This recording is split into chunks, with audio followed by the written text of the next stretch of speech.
Welcome to KRR kitchen. இன்றைக்கி நம்ம கிச்சனில் நல்ல ஒரு அருமையான சட்னி ரெசிபி தாங்க பார்க்க போகிறோம். இன்றைக்கி நம்ம ஹோட்டல் சரவணபவன் ஸ்டைலில் ஒரு சூப்பரான தேங்காய் சட்னி எப்படி செய்கிறதுன்னு பார்க்க போகிறோம். இந்த சட்னி இட்லி தோசைக்கெலாம் அவ்வளோ ஒரு அருமையாக இருக்கும். எப்படி செய்கிறது நம்ம வீடியோக்குள்ளே போய் பார்ப்போம். அதுக்கு முன்னாடி நம்ம சேனலை இப்போ தான் ஃபஸ்ட் டைம் பார்க்குறீங்கன்னா சப்ஸ்கிரைப் பண்ணி வச்சுக்கோங்க.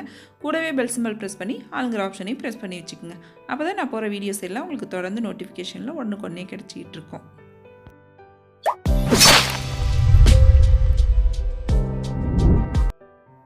இப்போ சட்னி செய்கிறதுக்கு அடுப்பில் ஒரு கடாய் வச்சுருக்கேன். இதில் ஒரு 2 டீஸ்பூன் அளவுக்கு எண்ணெய் சேர்த்துக்கிறேன். எண்ணெய் நல்லா காஞ்சதுக்கப்புறம் 1/4 கப் அளவுக்கு பச்சை வேர்க்கடலை எடுத்துருக்கேன். இது லைட்டாக நம்ம வறுத்து எடுத்துக்குவோம். இதிலே நீங்கள் வறுத்த வேர்க்கடலை கூட சேர்த்துக்கலாம். அது லைட்டாக வறுத்தோம்னா போதும். இது நல்லா வறுபட்டு வரணும் பச்சை வேர்க்கடலை அப்படிங்கிறதுனால. வறுபட்டதுக்கப்புறம் இதில் பார்த்திங்கன்னா ஒரு 2 டேபிள் ஸ்பூன் அளவுக்கு பொட்டுக்கடலையும் சேர்த்து நல்லா வறுத்து எடுத்துக்குங்க. இப்போ வறுத்து அந்த பொட்டுக்கடலை வேர்க்கடலையை பார்த்திங்கன்னா ஒரு தட்டுக்கு மாற்றி வச்சுக்கிறேன். இப்போ இது நல்லா ஒரு ஓரமாக ஆறிக்கிட்டு இருக்கட்டும். நம்ம மற்ற ஜாமான்கள்லாம் வறுத்து எடுத்துக்குவோம். இப்போ அதே கடாயில் ஒரு பெரிய வெங்காயம், ஒரு 4 பூண்டு பல், ஒரு சின்ன துண்டு இஞ்சி, அப்புறம் ஒரு 5 பச்சை மிளகாய் கட் பண்ணி வச்சுருக்கேன். உங்கள் காரத்துக்கு தகுந்த அளவு பச்சை மிளகாய் சேர்த்துக்குங்க. இப்போ எல்லாத்தையும் சேர்த்து நல்லா வதக்கி விட்டுக்குங்க. அந்த பச்சை மிளகாய் வெங்காயம் எல்லாம் நல்லா வதங்கி வந்ததுக்கப்புறம் ஒரு அரை கைப்பிடி அளவுக்கு கொத்தமல்லி, அதே போல் பார்த்திங்கன்னா கொஞ்சமாக புதினா இலையும் சேர்த்துக்குங்க. இந்த கொத்தமல்லியும் புதினா இலையும் சேர்த்து அரைக்கும் போது இந்த சட்னியோட டேஸ்ட்டு ரொம்ப அருமையாக இருக்குங்க. இது கூடவே ஒரு சின்ன துண்டு புளியும் சேர்த்துக்குவோம். நம்ம எல்லாம் நல்லா வதக்கிட்டு ஆற வச்சு எடுத்துக்குவோம்.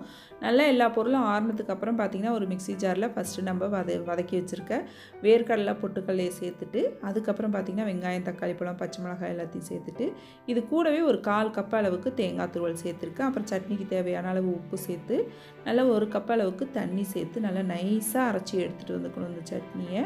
அப்போ தான் நல்லாயிருக்கும். இப்போ நல்லா அரைச்சி எடுத்துகிட்டு வந்துட்டேன். இது ஒரு பாத்திரத்துக்கு மாற்றிக்கிறேன். மாற்றிட்டு இதில் தேவையான அளவு தண்ணி சேர்த்துக்குங்க. இந்த சட்னி தண்ணியாக சாப்பிட்டாலும் நல்லாயிருக்கும், திக்காக சாப்பிட்டாலும் நல்லாயிருக்கும். உங்களுக்கு எந்த பதத்துக்கு வேணுமோ அதுக்கு தகுந்த அளவு தண்ணி ஊற்றி அட்ஜஸ்ட் பண்ணிக்கோங்க. இப்போ தாளிப்பு பார்த்திங்கன்னா ஒரு டீஸ்பூன் எண்ணெய் ஊற்றிருக்கு. அதில் கடுகு, உளுந்து, கருவேப்பிலை, 2 வரமிளகாய், ஒரு 1/4 டீஸ்பூன் அளவுக்கு பெருங்காயத்தூள் சேர்த்து நல்லா தாளிப்பு ரெடி பண்ணிவிட்டேன். இந்த தாளிப்பு இந்த சட்னி கூட சேர்த்துற வேண்டிதான். அவ்வளோதான். ரொம்ப அருமையான சட்னி சூப்பராக ரெடி ஆகிடுச்சுங்க. இட்லி தோசைக்கெலாம் ரொம்ப அருமையாக இருக்கும் இந்த சட்னி. நீங்களும் இன்றைக்கி நான் சொன்னது போல் இந்த சட்னி ரெசிப்பியை ட்ரை பண்ணி பாருங்கள். டேஸ்ட்டு ரொம்பவே சூப்பராக இருக்கும்.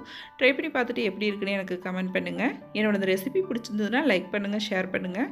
மறக்காமல் நம்ம கேஆர்ஆர் கிச்சனை சப்ஸ்கிரைப் பண்ணி வச்சுக்கோங்க. நாளைக்கு வேறொரு ரெசிபியோடு சந்திப்போம். தேங்க்ஸ் ஃபார் வாட்சிங்.